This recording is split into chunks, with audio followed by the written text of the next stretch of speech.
ವೀಕ್ಷಕರೇ, the federal ಕರ್ನಾಟಕದ special at 7 PM ಕಾರ್ಯಕ್ರಮಕ್ಕೆ ಸ್ವಾಗತ. ನಾನು ವಿಜಯ್ ಜೊನ್ನಳ್ಳಿ. ಇವತ್ತು ನಮ್ಮ ಜೊತೆ ವಿಶೇಷ ಸಂದರ್ಶನದಲ್ಲಿ ಖ್ಯಾತ ಹಿರಿಯ ವಕೀಲರು ಮತ್ತು ಮಾಜಿ ಅಡ್ವೊಕೇಟ್ ಜನರಲ್ ಆಗಿ ಕಾರ್ಯನಿರ್ವಹಿಸಿರುವಂತಹ BB ಆಚಾರ್ಯ ಅವರು ಇದ್ದಾರೆ.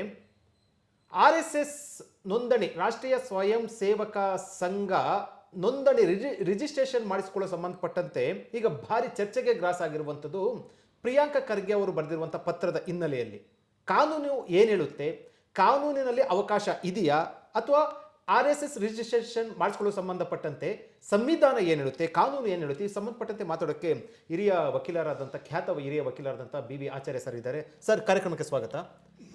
ಸರ್, ಈಗ RSS ನೋಂದಣಿ ಬಗ್ಗೆ ಭಾರಿ ಚರ್ಚೆ ಆಗ್ತಾ ಇದೆ. ಇದ್ರ ಕಾನೂನು ಏನು ಹೇಳುತ್ತೆ? ಇಲ್ಲ, ನಾನು RSS ರಿಜಿಸ್ಟರ್ ಆಗಬೇಕಾ ರಿಜಿಸ್ಟರ್ ಆಗಬೇಡವಾ ಅದರ ವಿಷಯ ನಾನು ಹೇಳಲಿಕ್ಕೆ ಇಚ್ಛೆ ಪಡೋದಿಲ್ಲ. ಓಕೆ, ನಾನು ಹೇಳುವ ವಿಷಯ ಕರ್ನಾಟಕದ ಗೃಹ ಮಂತ್ರಿಗಳು RSS ಮುಖ್ಯಸ್ಥರಿಗೆ ಬರೆದ ಪತ್ರ ಉಂಟಲ್ವ, ಅದನ್ನು ಅವರಿಗೆ ಬರೆಯುವ ಅಧಿಕಾರ ಇದೆಯೇ? ಅದವರು ವೈಯಕ್ತಿಕ ಪತ್ರ ಬರೆದರೆ RSS ಆಗಲಿ ಯಾರೇ ಆಗಲಿ ಅದನ್ನು ಅವರು ಇಗ್ನೋರ್ ಮಾಡಬಹುದು. ವೈಯಕ್ತಿಕವಾಗಿ ಒಬ್ಬರಿಗೆ ಹೇಳಲಿಕ್ಕೆ ಅಧಿಕಾರ ಇಲ್ಲ. ಬಟ್ ಇಲ್ಲಿ ಹೋಮ್ ಮಿನಿಸ್ಟರ್ ಮೊನ್ನೆ ಸ್ಪಷ್ಟವಾಗಿ ಹೇಳಿದರು, ಅದು ವೈಯಕ್ತಿಕ ಅಲ್ಲ, ನಾನು ರಾಜ್ಯದ ಗೃಹ ಸಚಿವನಾಗಿ ಬರೆದಿದ್ದೇನೆ ಅಂತ.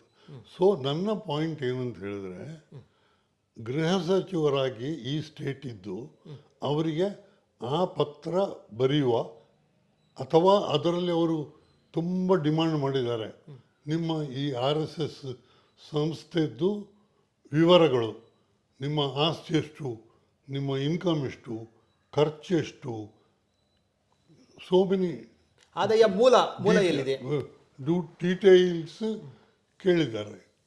ಅದನ್ನು ಕೇಳುವ ಹಕ್ಕು ಉಂಟಾ ಅಂತೇಳಿ, whether there is a legal right vested in the Home Minister to ask these particulars from the RSS.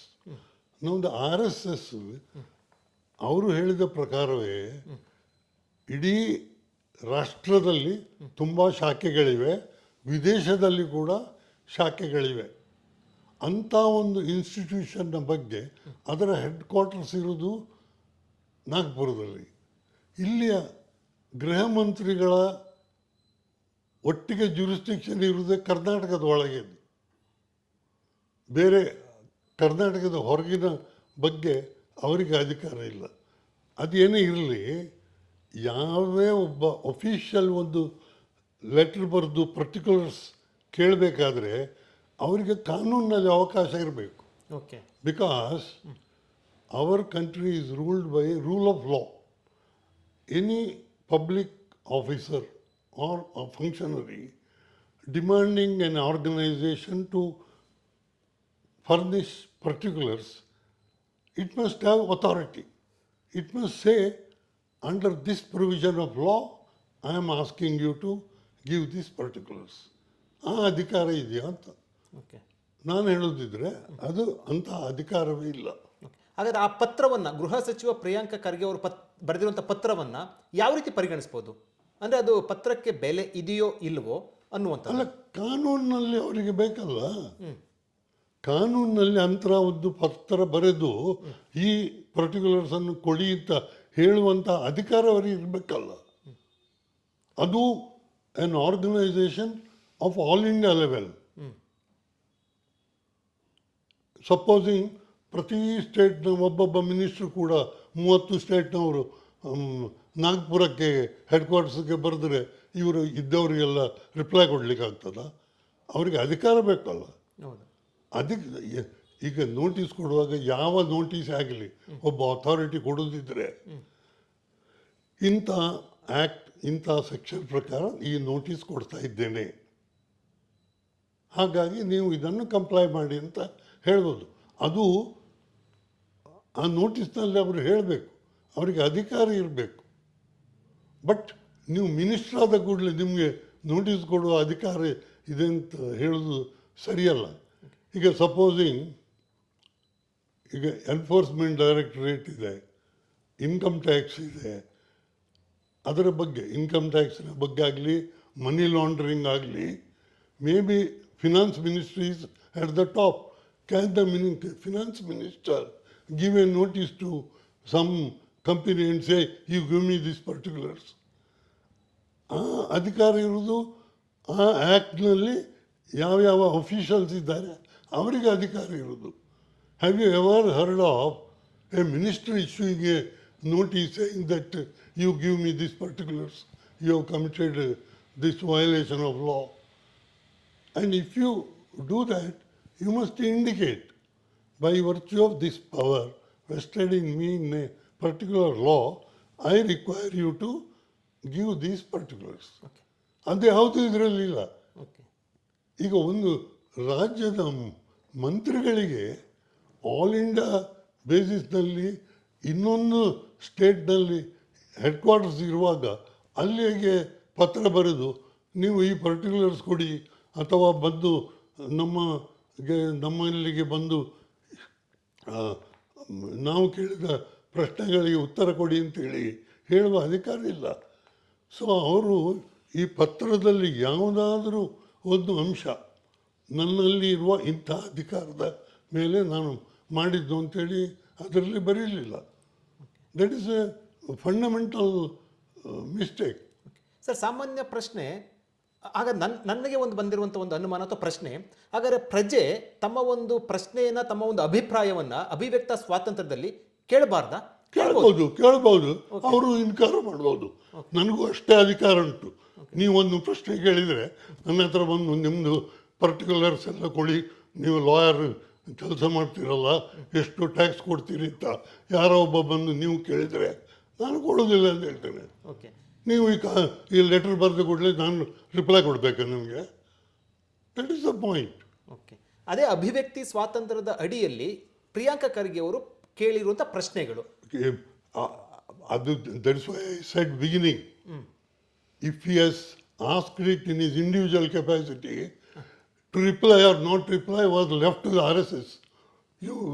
He can say, in law you can't ask this question to me. That is why he says, I have issued it as Home Minister. ಅಧಿಕಾರ ಉಂಟು ಅಂತ. ಹಾಗಾದರೆ ಆ ಅಧಿಕಾರ ತೋರಿಸ್ಬೇಕು ನೀವು. Home minister ಆಗಿ ಬರೆದಿಲ್ಲ, ಹೋಮ್ ಮಿನಿಸ್ಟರ್ ಬಿಟ್ಟು ಪ್ರಿಯಾಂಕಾ ಖರ್ಗೆ ಅವರೇ ಪತ್ರ ಬರೆದಿದ್ರೆ ಅದು ಬೇರೆ ರೀತಿ ಇರ್ತಾಯ್ತಾ? ಅದು ಬೇರೆನೇ. ನಾನು ನಿನ್ನ ಸ್ಟೇಟ್ಮೆಂಟ್ನ ಕ್ಲಿಯರ್ ಮಾಡಿದ್ದೇನೆ. ವೈಯಕ್ತಿಕ ನೀವು ಹೇಳಿದಾಗೆ ನೀವು ಬಂದು ನನ್ನ ಹತ್ರ ಒಂದು ನಿಮ್ಮ ವಕಾಲತಿನ ಬಗ್ಗೆ ಪರ್ಟಿಕ್ಯುಲರ್ಸ್ ಕೊಡಿ ಅಂದರೆ ಕೊಡೋದು ಕೊಡದಿರೋದು ನನ್ನ ಇಷ್ಟ. ಯು ಕಾಂಟ್ ಕಂಪೆಲ್, ನಾನು ಈ ಅಧಿಕಾರದಲ್ಲಿದ್ದೇನೆ ಕೊಡಿ ಅಂತ ಹೇಳಲಿಕ್ಕಾಗ್ತದ. That is the point. ಹಾಗಾದ್ರೆ ಗೃಹ ಸಚಿವರ ಲೆಟ್ರೆಡ್ಡಲ್ಲೇ ಬರೆದಿರೋದು ತಪ್ಪು ಅಂತ ಹೇಳ್ತೀರಾ? ಖಂಡಿತವಾಗಿ. ಆ್ಯಂಡ್ ಅದರ ಮೇಲೆ ಅವರು ಕ್ಲಾರಿಫೈ ಮಾಡಿದ್ದಾರೆ. ನಾನು ಇದು ವೈಯಕ್ತಿಕ ಕೇಳಿದ್ದಲ್ಲ. As a home minister of the, ಒಬ್ಬ ಹೋಮ್ ಮಿನಿಸ್ಟ್ರಿಗೆ ಇನ್ನೆವೆಂಟ್ ಪವರ್ ಇಲ್ಲ ಇಡೀ ಇಂಡಿಯಾದಲ್ಲಿ ಯಾರ ಹತ್ರವೂ ಏನೋ ಪರ್ಟಿಕ್ಯುಲರ್ಸ್ ಕೇಳಲಿಕ್ಕೆ. ಅವರಿಗೆ ಅಧಿಕಾರ ಇದ್ದರೂ ಕೂಡ ಲಿಮಿಟೆಡ್ ವಿದಿನ್ ದ ಸ್ಟೇಟ್. ಇದು ಒಂದು organisation admittedly having branches all over India and also abroad ಅಂತ ಒಂದು with head quarters at Nagpur outside our state.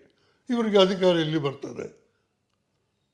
ಇವರಿಗೆ ಅಧಿಕಾರ ಇದ್ದರೆ ಪ್ರತಿ ಸ್ಟೇಟ್ನ ಮಿನಿಸ್ಟರ್ಗೂ, ಅದು ಹೋಮ್ ಮಿನಿಸ್ಟರ್ ಮಾತ್ರ ಅಲ್ಲ, ಯಾವ ಮಿನಿಸ್ಟ್ರೇ ಆಗಲಿ ನೋಡಿ, ಕಾನ್ಸ್ಟಿಟ್ಯೂಷನ್ನಲ್ಲಿ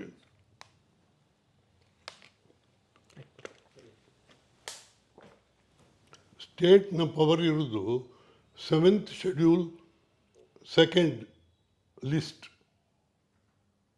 ಅದರಲ್ಲಿ ಇಲ್ಲದದ್ದು ಸ್ಟೇಟ್ ಲಿಸ್ಟ್ ಇಲ್ಲದ್ದು ಎಲ್ಲ ಪವರ್ ಇರೋದು ಸೆಂಟ್ರಲ್ ಗೌರ್ಮೆಂಟಿಗೆ. ಒಂದು ಆಲ್ ಇಂಡಿಯಾ ಆರ್ಗನೈಸೇಷನ್ನ ಬಟ್ಟಿಗೆ ಏನು ಕ್ವಶನ್ ಕೇಳೋದಿದ್ರು ಪವರ್ ಇರೋದು ಸೆಂಟ್ರಲ್ ಗೌರ್ಮೆಂಟಿಗೆ. It is not a state matter. And according to the 3 list, centre, state and concurrent list, the residuary list ಇರೋದು ಸೆಂಟರ್ಗೆ. ಸ್ಟೇಟ್ಸಿಗೆ ಯಾವುದು ಲಿಸ್ಟ್ ಇಲ್ವೋ ಅದು ಆಟೋಮೆಟಿಕಲಿ ಸೆಂಟ್ರಿಗೆ. Entry 97 of list 1. So state ಇದ್ದು ಅಧಿಕಾರ limited. And ministry is not a government. Government ಅಂದರೆ ಹೋಲ್, ನಾನು ನಿನ್ನೆ ಹೇಳಿದ ಹಾಗೆ ಈವನ್ ಕ್ಯಾಬಿನೆಟ್ ಒಂದು ಡಿಸಿಷನ್ ತೆಕ್ಕೊಂಡ್ರೆ it will not have sanctity of law till it is issued in the form of a GO by order and in the name of the governor and published in the Gazette. Okay Then only it becomes the law okay or binding. ಅಂದರೆ ಪ್ರಿಯಾಂಕ ಖರ್ಗೆ ಅವರಿಗೆ ಕಾನೂನು ಸಲಹೆ ಅಥವಾ ಕಾನೂನು ಅರಿವು ಇಲ್ಲದೆ ಕೊಟ್ಟಿದ್ದಾರೆ ಅನ್ಸುತ್ತಾ, ಅಥವಾ ಅವ್ರಿಗೆ ಯಾರು ಸಲಹೆ ಕೊಟ್ಟಿಲ್ವಾ? ಅವರೇ ಹೇಳಬೇಕು, ನನಗೆ ಗೊತ್ತಿಲ್ಲ. ನಾನು ಹೇಳ್ತೇನೆ, ನನಗೆ ಅವರ ಮೇಲೆ ಅಪಾರ ಗೌರವವಿದೆ. ಅವರು ಮಿನಿಸ್ಟ್ರು, ಹೋಮ್ ಮಿನಿಸ್ಟ್ರು. ಬಟ್ ನಾನು ಬರೇ ಕಾನೂನಿನ ವಿಷಯ ಮಾತ್ರ ಹೇಳೋದು. ಓಕೆ ನನಗೆ RSS ಮೇಲೂ I have no connection whatever, ಅದು ಯಾವುದಿಲ್ಲ. ನಾನು ಬರೇ ಕಾನೂನು ಪ್ರಕಾರ ಇದನ್ನು ಹೇಳೋದು. ಅವರಿಗೆ ಅಧಿಕಾರ ಉಂಟಾ ಇಲ್ವಾ? ಬಿಕಾಸ್ ನಮ್ಮ country govern by rule of law. ಯಾರು ಒಂದು ಅಧಿಕಾರ ಚಲಾಯಿಸಬೇಕಾದರೂ ಆ ಅಧಿಕಾರ ಕಾನೂನಿನಲ್ಲಿ ಅವರಿಗೆ ಬರಬೇಕು.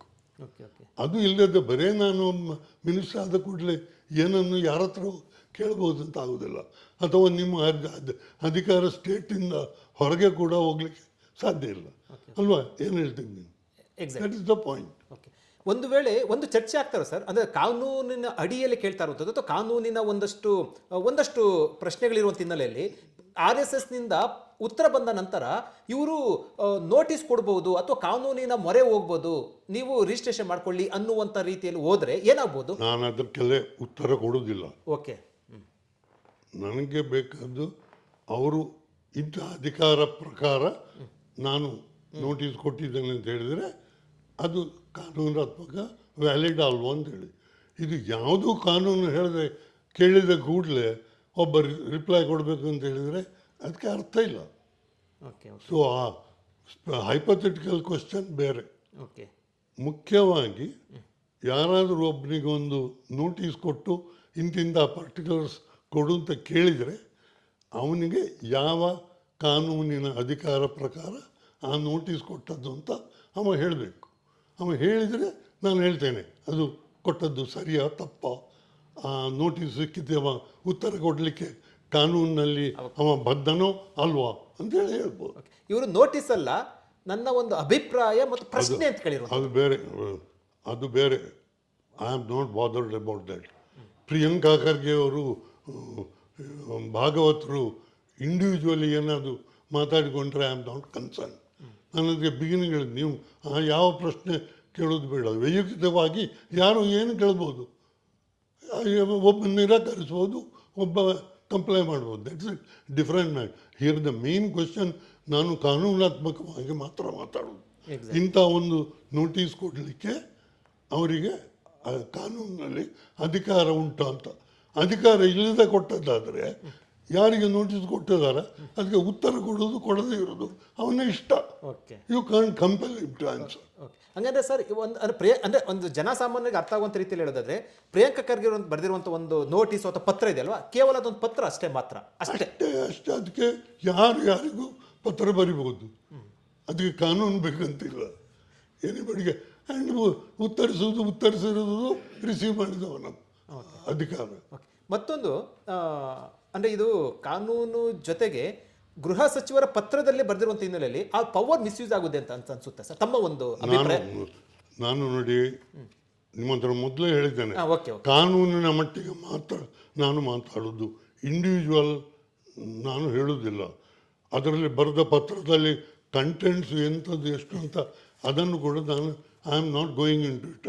ಇನ್ fact in the note I have given the opinion of mine is only on a point of law, exactly, without touching upon contents or claims in the notice. That is the point. Okay. Question is whether as Home Minister he has a right to demand the particulars to be furnished. According to me, no. Okay. And it is open to the person who has received the notice either to reply or not to reply. Okay. Ignore it. Okay. It is his right. Right. ಅಂದರೆ ಇದು ಒಂದು ವೇಳೆ ಯಾರು ಕಾನೂನು ಮೊರೆ ಹೋದ್ರೂ ಕೂಡ ಇದಕ್ಕೆ ಬೆಲೆ ಸಿಗುತ್ತೋ ಇಲ್ವೋ ಅನ್ನೋದು sir? Legally, has it the sanction of law? Has this notice the sanction of a law? Okay. Private letter ನೀವು ಎಷ್ಟು ಬರಿಬೋದು, ಬರಿಬೋದು. Nobody bothers. Okay, R S S ಈಗ ಉತ್ತರ ಕೊಟ್ಟಿರುವಂಥದ್ದು ಅಷ್ಟೇ ಸಾಕು ಅಂದ್ರೆ ಈಗ ಆರ್ ಎಸ್ ಎಸ್ ಉತ್ತರ ಕೊಡಬೇಕಾಗಿದ್ದ ಅವಶ್ಯಕತೆನೂ ಕೂಡ ಇರಲಿಲ್ಲ ಅಂತ ಹೇಳ್ತೀರಾ ಅಥವಾ? ಖಂಡಿತ ಇಲ್ಲ. ಆರ್ ಎಸ್ ಎಸ್ ಇದಕ್ಕೆ ಉತ್ತರ ಕೊಡುವ ಅಗತ್ಯವೇ ಇಲ್ಲ. ಬಿಕಾಸ್ ಯಾವ ಅಧಿಕಾರದಲ್ಲಿ ಕೊಟ್ಟಿದ್ದಾರೆ? That is what I am saying. Since the letter doesn't say under what authority the particulars are sought for, it is open to the recipient of the letter to ignore it and not reply. Okay They are not bound by law to reply. Okay sir. That is the point. ವೀಕ್ಷಕರೇ, ಇದು B B ಆಚಾರ್ಯ sir ಅವರ ಒಂದು ಅಭಿಪ್ರಾಯ. ಅವ್ರು ಹೇಳಿರುವಂಥದ್ದು ಗೃಹ ಸಚಿವರಾದಂಥ ಪ್ರಿಯಾಂಕ ಖರ್ಗೆ ಅವರು ಇದ್ದಾರಲ್ವಾ, ಅಂದರೆ ಹೆಸರು ವ್ಯಕ್ತಿ ಅಂತಲ್ಲ, ಗೃಹ ಸಚಿವರು ಪ್ರಿಯಾಂಕ ಖರ್ಗೆ ಅವರು ಬರೆದಿರುವಂಥ ಪತ್ರದ ಕಾನೂನಾತ್ಮಕ ಬಗ್ಗೆ ಕೂಡ ಅವರು ಪ್ರಶ್ನೆಯನ್ನು ಎತ್ತಿರುವಂಥದ್ದು. ಯಾವ ಕಾನೂನಿನ ಅಡಿಯಲ್ಲಿ ಬರೆದಿದ್ದಾರೆ? ಒಬ್ಬ ಸಚಿವರು ಈ ರೀತಿ ಬರೋದಕ್ಕೆ ಕಾನೂನಿನ ಅವಕಾಶ ಇಲ್ಲ. ಅದೇ ರೀತಿ ಅವರು ಉತ್ತರ ಕೊಡುವಂಥ ಅಗತ್ಯತೆ ಕೂಡ ಆರ್ ಎಸ್ ಎಸ್ಗಿಲ್ಲ. ಇದು ಪ್ರಶ್ನೆ ಯಾವ ಕಾನೂನಿನ ಅಡಿಯಲ್ಲಿ ಬರೆದಿದ್ದಾರೆ, ಆ ರೀತಿ ಕಾನೂನಿನ ಅಡಿಯಲ್ಲಿ ಬರೋದಕ್ಕೆ ಬರೋದಿಲ್ಲ ಅಂತ ಒಂದು ಬಹಳ ಪ್ರಮುಖವಾದಂಥ ಒಂದು ಪ್ರಶ್ನೆಯನ್ನ ವಿಚಾರವನ್ನ ಹೇಳಿರುವಂಥದ್ದು. ತುಂಬ ಧನ್ಯವಾದ ಸರ್.